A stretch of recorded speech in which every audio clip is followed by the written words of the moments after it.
Hello বন্ধুরা, আজ আমরা তৈরি করব মুগ ডালের ভাজা কুলি। এজন্য প্রথমে আমরা মুগ ডালটাকে এইভাবে ঝুরঝুরে করে সেদ্ধ করে নিয়েছি। এবার আমরা মুগ ডালের পুরটা তৈরি করব। আমরা ভেতরের পুরটা তৈরি করার জন্য এখানে পরিমাণ মতো আলু কেটে নিয়েছি এবং তার সাথে টমেটো কেটে নিয়েছি। এবার কড়াইতে তেলটা ভালোভাবে গরম হয়ে গেলে আমরা এই আলুগুলো এর ভিতরে দিয়ে দেব। এর ভিতরে দিয়ে দেব পরিমাণ মতো হলুদ এবং লবণ।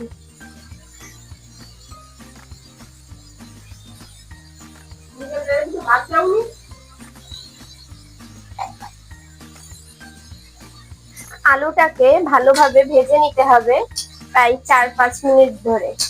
কিছু সময় ভাজার পরে যখন আলুগুলো সেদ্ধ হয়ে যাবে তখন আমরা এগুলোকে নামিয়ে নেব। এগুলো বেশি সেদ্ধ করলে বা বেশি ভাজলে নরম হয়ে যাবে, এজন্য এটাকে এখন নামিয়ে নেব। ভাজা আলুগুলোকে আমরা নামিয়ে নিলাম। এরপর কড়াইতে থেকে যাওয়া তেলেই আমরা দিয়ে দেব পেঁয়াজ কুচি, রসুন কুচি এবং কাঁচা ঝাল কুচি।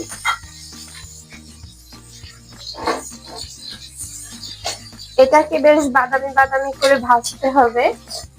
পেঁয়াজ রসুনটা একটু ভালোভাবে ভাজা হয়ে গেলে এর ভিতরে দিয়ে দেব আমরা একটি পেস্ট, জিরে বাটা, ধনে বাটা এবং শুকনো লঙ্কা বাটা।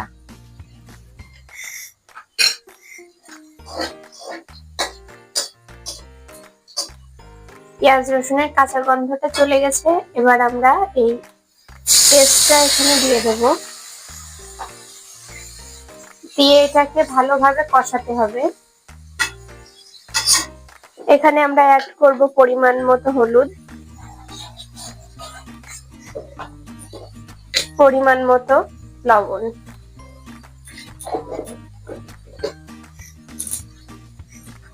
এবার এটাকে ভালোভাবে কষিয়ে নিতে হবে।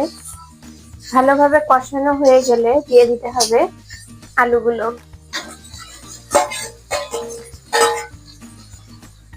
এ পর্যায়ে পরিমাণ মতো একটু জল দিয়ে নিতে হবে।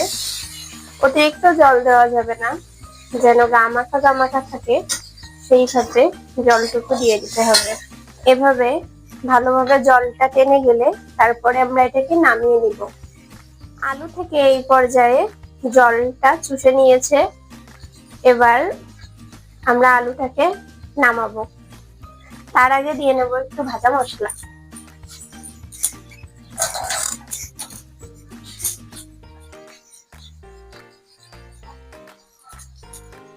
আমরা এখানে ভাজা মশলার গুঁড়ো অ্যাড করছি। আপনাদের কাছে ভাজা মশলার গুঁড়ো না থাকলে ভাজা মশলা বেটে দিতে পারেন। এখন আমরা এই মুগ ডাল সিদ্ধটাকে ভালোভাবে মেখে নেব।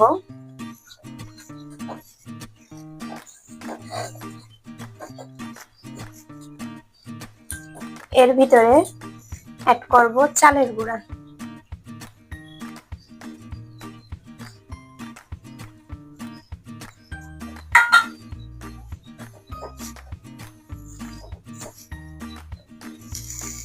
আর অ্যাড করব পরিমাণ মতো লবণ।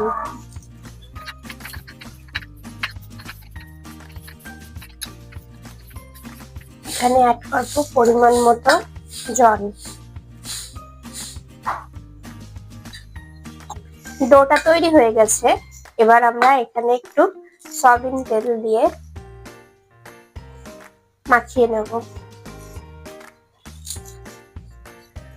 ডোটাকে আমরা ছোট ছোট এভাবে গোল করে নেব। এবার আমরা এই ছোট ছোট গোল গোল করা টুকরো নিয়ে ঠিক এইভাবে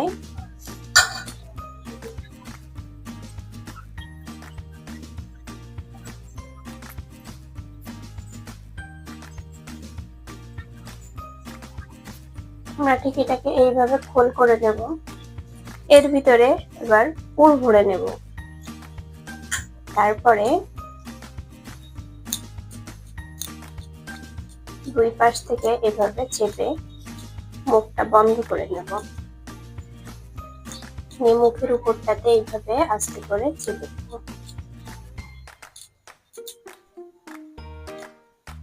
এই প্রসেসিং এ সবকটা কুলি তৈরি করে নেব। দেখুন বন্ধুরা, তৈরি হয়ে গেল কুলি বানানো। এবার এই কুলিগুলোকে ভালোভাবে গরম তেলে ভাজতে হবে। এবার কড়াইতে ভালো করে তেল গরম করে নিতে হবে। গরম হয়ে গেছে। এবার এখানে আমরা কুলিগুলোকে আস্তে আস্তে গরম তেলের ভিতরে ছেড়ে দেব।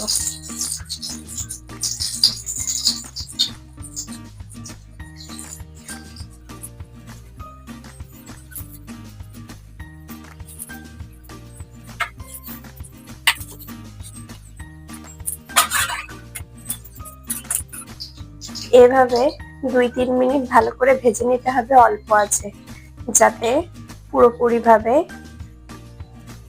সেদ্ধ হয়ে যায়। দেখুন তৈরি হয়ে গেল আমাদের ভাজা কুলি।